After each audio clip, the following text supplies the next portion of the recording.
Hey everybody, welcome back to another Nature's Always Right episode. Today I'm going to be talking all about my new Bootstrap Farmer grow bag setup.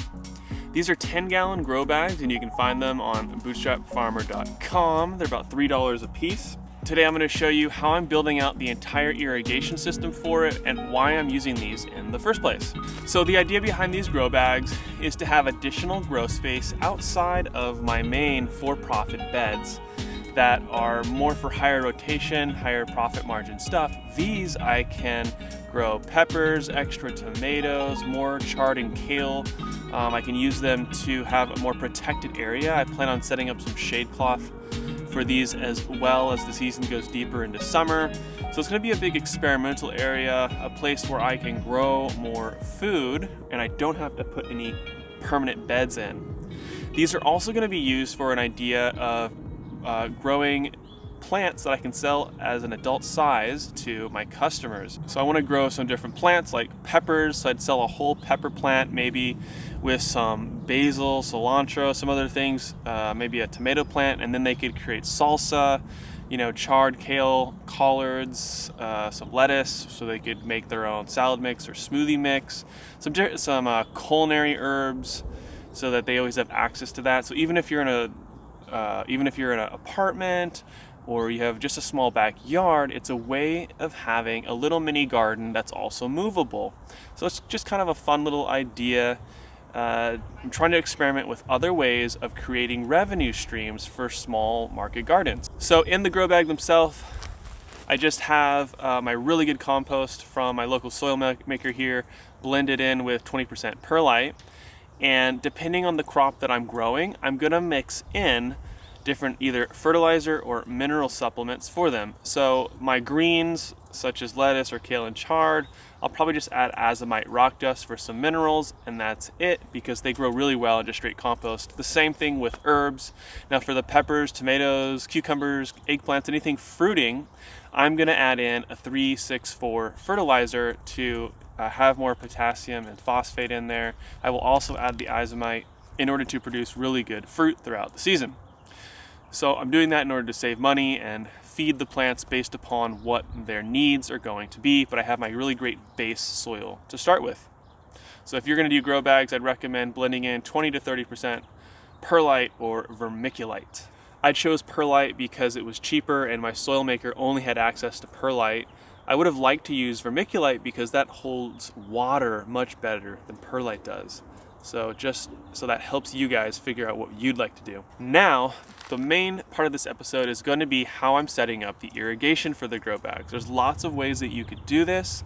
I'm going to be using the parts that I have on hand, and I believe this is one of the cheaper ways that you could set this up. So you can probably see right here, I've already got some 1/2-inch poly line that I got from dripdepot.com. I have a link down in the description for you guys to order through. If you could please order through my link, that's one way that you could help support the channel while getting great products from dripdepot.com. They're my favorite. I've been buying for them for 3 years. They have awesome customer service.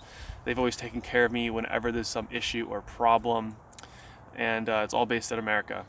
So to tap into this 1/2-inch, you could also use 3/4 inch. If I had 3/4 inch, I probably would have used that just to ensure I'd have enough water volume. I have about 100 grow bags out here. So if I had 3/4 inch polyline on hand, I probably would have used that to really ensure that I have enough water volume, but this should be fine. I'm gonna be running emitter line. Emitter line, this is 1/4 inch emitter line, and that requires a 25 PSI regulator. But if you're running a ton of line, you can run it without a pressure regulator. You just kind of have to see what the pressure looks like once you turn it all on. To tap into the 1/2-inch, I'll be using transfer barbs. If you want more control over your drip system, you can use on and off valves as the transfer bar themselves, and you can just twist the knob left and right, depending if you want it on and off.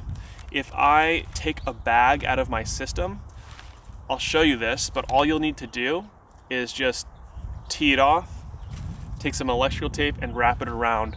So if I take a bag out of the system, then I'm not wasting water. Okay, I already had this drip line already available to me. This is every 12 inches, there's an emitter. Now if I was gonna purchased this specifically for the grow bags. I just do every 6-inch emitters, but I got this super cheap and I had it already, so that's what I'm going to be using for this. Now, to punch into the line to attach the transfer barbs, I'm going to show you 3 different types of punches that I have. I'm going to put links in the description for all of these different products, the drip lines, everything that you're going to need for this project for your grow bags. And you can use this type of setup for trees or anything. I like to use this emitter line to make a custom little drip circle. So to punch in the line, this is your most standard cheap way to do it, and you just punch it in by hand. This is, if you're doing a lot of punching, this is a lot of work and very annoying. Next we have this one. My buddy gave me this one. This one's pretty cool because it has a knife on it, so you can cut it. On the front edge here, this is a puncher, so you just push it against the pipe and it presses down and punches the hole. This one is my personal favorite.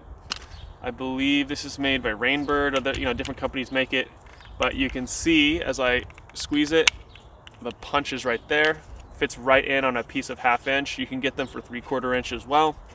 And this is really easy on your hands and punches a perfect hole every time. So this one's my personal favorite. This one's nice to have around as well.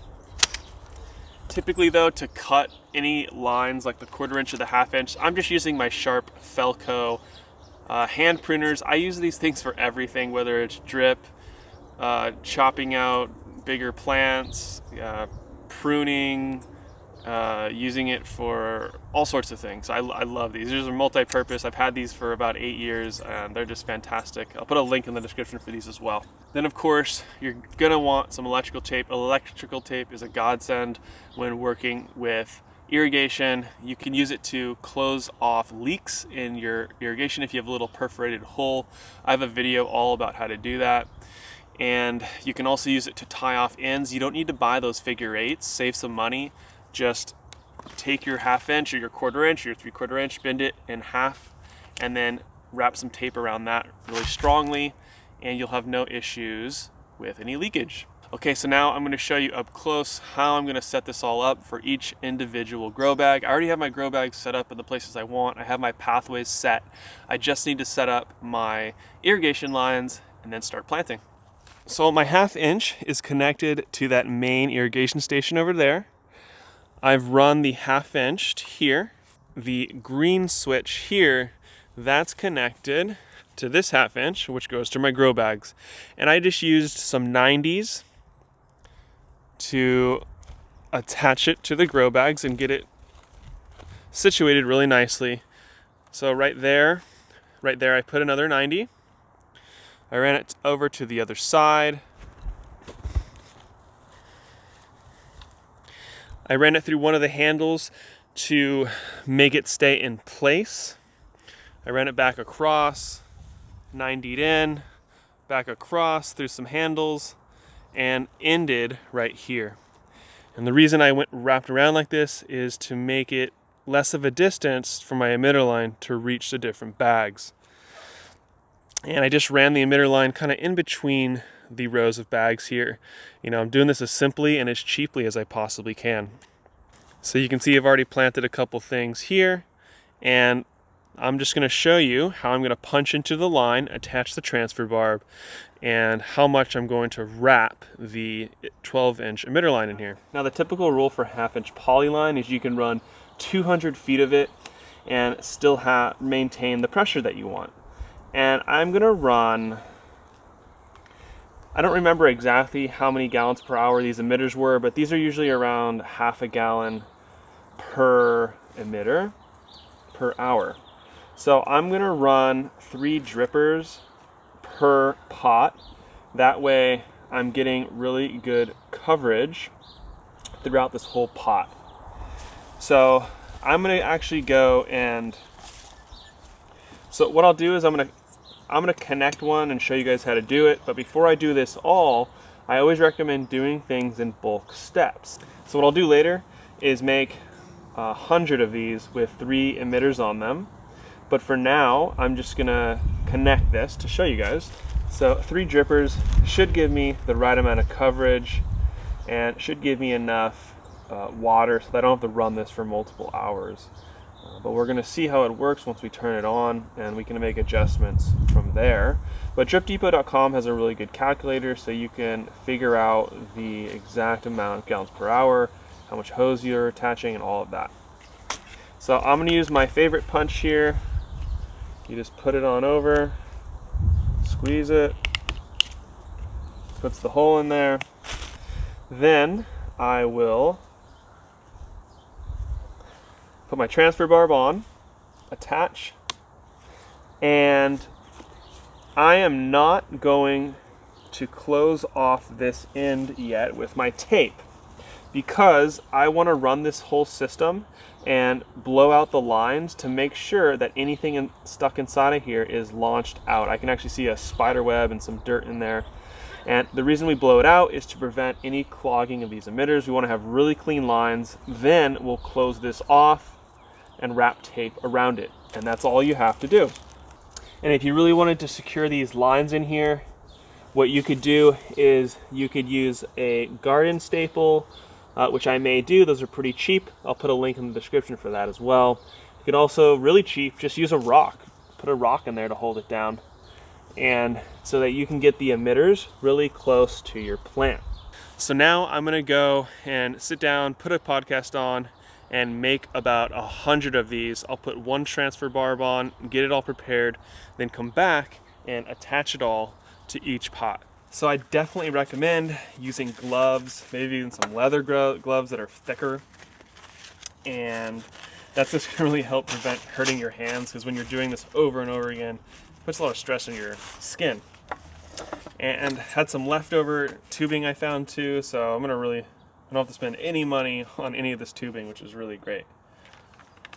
So I'm just gonna bulk task all of this. I'll do it all in steps. So first I'll cut out the 3 emitters, do 100 of those, then I'll come back, attach the transfer barbs, then we'll go back over to the pots and attach them all. And to count this out, I'm not looking and counting, I'm actually feeling and counting. So I'm feeling and going 1, 2, 3, going halfway, cutting.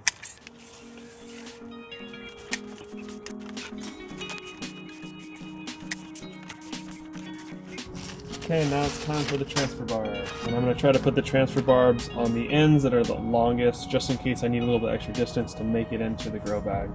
But I try to do them pretty even, right in half, between the 2 emitters. Then when I'm putting these on, what makes it easy is to stick it in, grab near the end of the emitter, grab the middle of the transfer barb, and then wiggle it back and forth while pushing together, and boom, they go on very easily.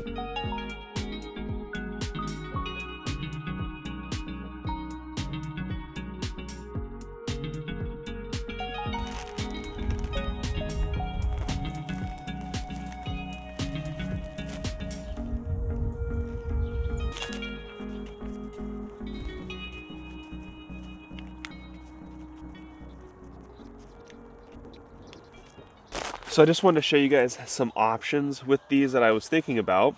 So one of them is to poke a little hole into the bag and then run the line through it to kind of help it keep it contained more. That may not be necessary though. On certain bags are a little bit more off kilter, or maybe I put the hole in a weirder place. So it's just another option to kind of control it. And then to get the right kind of spiral that you want, depending on what you're planting. You might plant something in the middle, you might plant a couple plants around the edges, so you can run the line in different areas. You can control it with an irrigation staple like this. I'll put a link in the description. They're very cheap. So putting out 120 of these staples isn't much of a cost. I think it's like probably 15 to 20 bucks to do that. This will help me keep the drippers right in the location next to the plants, so I don't have to hand water anything. So now the last step, I need to blow out all the lines and clean them, and then use my electrical tape to tie this off for all the different lines. And when you're tying off the lines, you want to start the first lines and then go all the way around to the final line. That way, if there's anything at the beginning of the line, it'll push it out to the final stage. So now all these are dripping out, so I'm just going to turn off the water just to save the water, and just be really careful not to shove the emitters back into the dirt and get them dirty again. But if I was just doing like 10 emitters or so, I just leave it on and tape it as I go. So that's a good example. You can kind of see some of the dirt in there. And this is the last little piece. I've got a couple more 1/4 inch I need to blow out. And then the last final piece I'll close off will be that 1/2 inch. So anything left in these lines will completely be shot out.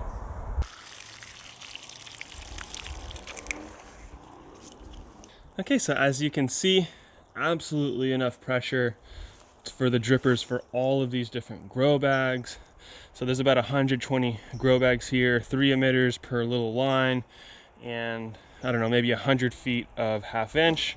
So just so you guys can see and compare to maybe a system that you want to build. So what I will do on some of these, I'm going to cut the little hole in the bag, run the line through so that it'll be a little bit better. Now on some of them, the transfer bar is right over the top, so there's no issue whatsoever. That's most of them. Now, a few of them are just going to need a little bit extra help, and I'll just cut a little hole in the bag that I can easily pull the line in and out whenever I need to move it, which won't be very often. Okay, so I just planted everything. So now I'm going to make sure my drippers are in spots that I want them. To get this thing to where I want it to be, I can twist the emitter to get it to lay down a little better. So I'm just going to get this emitter in a good spot so that I can see that each plant is getting pretty close to an emitter. There we go. And that'll be enough that the water should spread out pretty well.